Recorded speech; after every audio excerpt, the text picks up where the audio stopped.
Daily Devotion with Pastor Balla for February 28th, 2024, from 1 John chapter 4, Unveiling God's Love, exploring the conditional realities in 1 John chapter 4. In a surprising revelation, John underscores that the new relationships Christians have with God is not based on their love for God, but originates from God's profound love for us. The challenges of this conventional understanding of a reciprocal love between humans and God, it highlights that God's love is unearned, but freely given. The verse emphasizes that salvation is solely a result of God's love, demonstrated through the sacrificial atonement of Jesus Christ upon the cross, encouraging believers to reflect on this love to others, while recognizing that God's unconditional love for them is unaffected by any of their actions. So let's continue with 1 John chapter 4, verse 11 and 12. Beloved, if God so loved us, we also ought to love one another. No one has ever seen God. If we love one another, God abides in us, and his love is perfected in us. Now, in these verses, John uses the conditional if to establish a logical connection and draw attention to the reciprocal nature of love within the Christian community, remembering God's love first comes down from above to us, and then from us to those around us.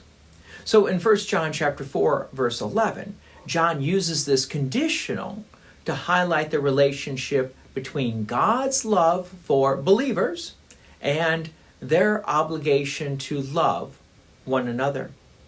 It's not a questioning of God's love, but a logical implication. If God has demonstrated such an immense love for us by sending his Son, it's logical that we should reflect that love to those around us.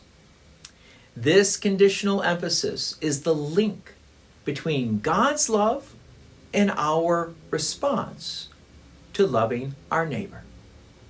In verse 12, there's a second conditional, which introduces the idea that no one has physically seen God. John is stating a reality.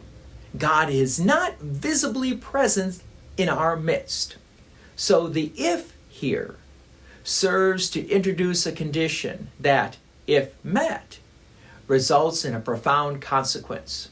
In this case, if believers love one another, the result is they must be first loved by God. God abides in them, and God's love is perfected in them. So this underscores the changing power of God's love for us. God's love does indeed change us. So John states that God is invisible and that there is no physical representation or idol, so that people are not tempted to worship idols.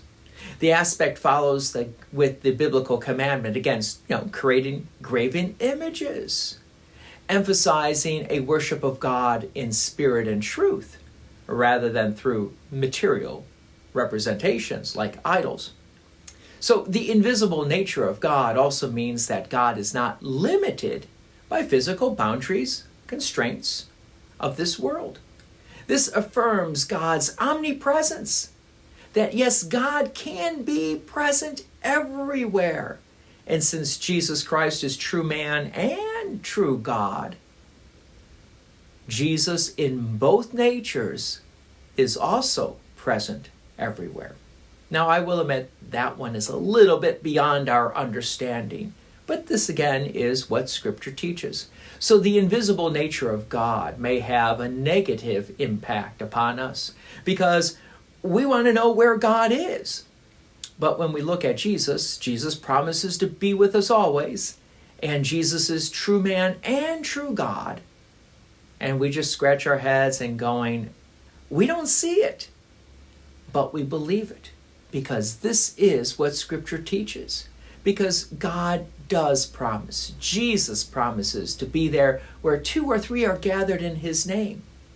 So whenever we need this extra reassurance, what do? We gather where God promises to be, around his word and sacraments, realizing this is the place where God chooses to meet us so that we may continue to receive his love and forgiveness. God's peace and many blessings be with you, and thank you for listening. And please take an opportunity to share this message with others. If you have enjoyed these daily devotions, please consider making a donation to Peace Lutheran Church, 24024 West Main Street, Plainfield, Illinois, 60544. Thank you again for listening.